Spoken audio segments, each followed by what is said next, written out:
안녕하세요. 공병호TV의 공병호입니다. 고수는 문제를 단순하게 만들지만 하수는 문제를 복잡하게 만듭니다. 관료주의 특성은 문제를 복잡하게 만드는 것이고 현장주의의 특성은 문제를 단순하게 만드는 것입니다. 문제를 복잡하게 만들더라도 관료주의는 망하는 법이 없습니다. 그러나 현장에서 활동하는 사람들이 자신이 직면한 문제를 복잡하게 만들면 반드시 망하게 되어 있습니다. 따라서 생업의 현장에서 제대로 활동하며 성과를 꾸준하게 내는 사람들은 모든 문제를 단순화하라라는 그런 명제가 몸에 완전히 붙어 있습니다. 그것을 달리 이야기하면 핵심을 간파하고 핵심을 공략하라라고 표현할 수 있습니다. 그러니까 현장에서 부지런히 뛰면서 한 해, 두 해가 아니고 10년, 20년, 30년 계속해서 성과를 만들어내는 사람들은 공통점이 있다는 것이죠. 그 사람들은 항상 모든 복잡하게 보이는 문제를 단순화하고 그 다음에 단순한 상태에서 핵심을 간파하고 핵심을 공략한다는 사실입니다. 최근에 이제 우리 사회에서 현안이 되고 있는 일본발 수출 규제 문제를 해결하는 과정을 지켜보면서 또 그리고 근래 한국 사회에서 일어난 이런저런 일들을 지켜보면서 난세를 극복하는 핵심적인 세 가지 방법, 위기를 극복하는 핵심적인 세 가지 지혜를 함께 생각해 보도록 하겠습니다. 첫 번째 질문입니다. 세 가지 지혜는 무엇인가? 가장 중요한 첫 번째는 콤플렉스는 혹은 열등감은 자산이 될 수 있다는 거죠. 콤플렉스가 부채가 아니고 자산이 될 수 있다는 사실입니다. 무엇이든 자기 하기 나름이고 무엇이든 자신이 활용하기 나름입니다. 열심히 인생의 길을 개척해 온 사람들은 자신이 인생의 노력의 과실을 수확할 때가 되면은 스스로 고백하는 한 가지 삶의 진실이 있습니다. 지난 날을 되돌아볼 때 굳은 일은 굳은 일대로, 좋은 일은 좋은 일대로 자신의 삶의 토대가 되었고 자양분이 되었구나, 그런 깨달음이자 고백입니다. 누구를 보든지 간에 사람은 완벽함과는 구조적으로 거리가 있기 때문에 열등감이나 콤플렉스를 갖고 있습니다. 누군가 아주 완벽하게 보이는 사람도 내면 세계를 들어가 보면은 말할 수 없는 그런 콤플렉스와 열등감을 갖게 되죠. 사회도 마찬가지입니다. 자신이 남보다 못하거나 부족하다고 느끼는 열등감을 개인이든 사회든 가지게 되죠. 이 열등감이 이제 확장되다 보면은 학술적 용어로 열등 콤플렉스다, 이렇게 부릅니다. 열등감 콤플렉스 혹은 열등 콤플렉스다. 특히 이제 한 사회를 보면은 그 식민지 시대에 지배를 했던 사람들에 비해서 피지배자, 식민지 경험을 가진 사회에서는 자주 열등감 콤플렉스가 발견이 됩니다. 최근에 경기도 교육청이 2,300여 개의 도내의 초, 중, 고교 교사와 학생들에게 이런 문건을 보냈습니다. 학교 내에 일제잔재 청산 발굴 조사, 그러니까 일제잔재가 여전히 남아있는 것을 신고하고 그것을 고쳐나가자, 이렇게 해서 이제 발굴된 것이 교과를 고치는 일, 교명을 고치는 일, 그 다음에 용어로서는 수학여행, 화이팅, 이와 같은 어처구니 없는 그런 부분을 다른 용어로 고쳐야 된다. 왜냐하면 그것이 일제잔재이기 때문에. 이런 발상을 하고 이런 지시를 내린 사람들이 아마 경기도 교육청 내에 상위 직급에 있는 사람들일 건데 교육감일 가능성이 높겠죠. 이재정 교육감일 가능성이. 진보 지식인의 대변이죠. 좌파 지식인의.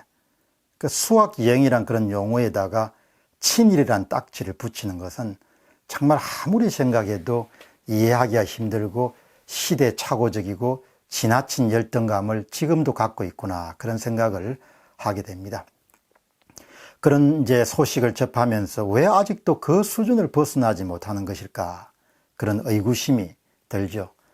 최근에 일본발 수출 규제도 보면은 한국 지도층들의 반일 감정, 이런 부분들이 큰 역할을 하지 않았습니까? 그러니까 어떻든 개인이든 사회든 얼마든지 자신의 학에 따라서 과거를 성화시킬 수도 있고 발전시킬 수도 있죠.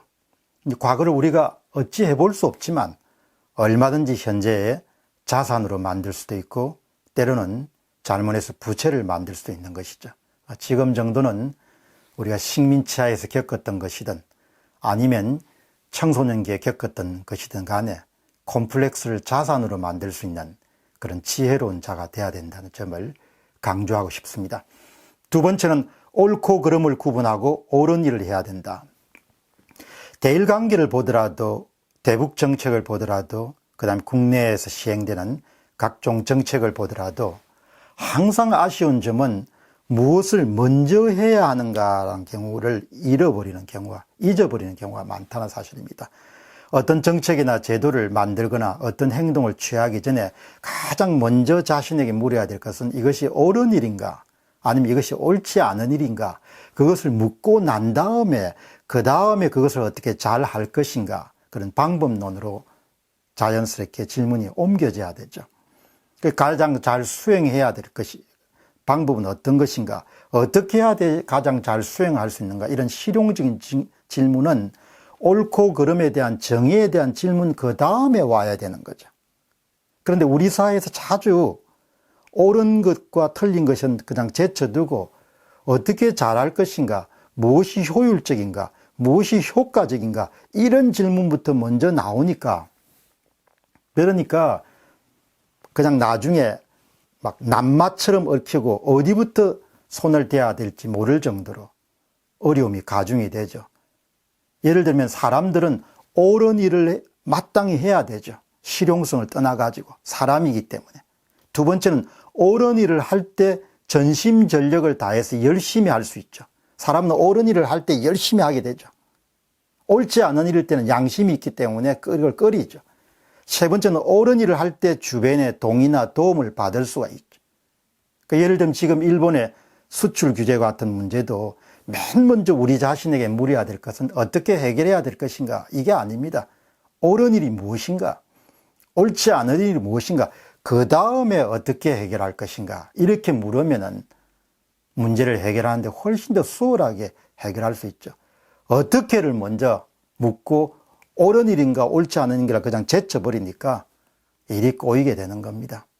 세 번째는 해야 하는 일을 명확히 하고 일을 제대로 해야 된다. 사람은 작은 일이든 큰 일이든 간에 대충 때우듯이 할 수 있고 남들이 하는 것만큼 할 수 있고 아주 온몸과 마음을 바쳐서 정성을 들여서 최선을 다해서 할 수가 있습니다. 이것은 누가 강제할 수 없고 강요할 수 없지만 개인의 가치관이라든지 개인의 직업관이라든지 개인의 직무관에 따라 크게 달라지게 되죠. 제가 평소에 갖고 있는 생각은 이렇습니다. 이왕 우리가 일을 해야 하고 일을 하며 살기 때문에 일을 해야 된다면 매 순간 자신이 해야 하는 일을 명확히 정의하고 내가 뭘 해야 되는 사람인가, 그것을 아주 잘하기 위해 노력하는 것은 선택이 아니고 인간으로서 필수다, 그렇게 생각합니다.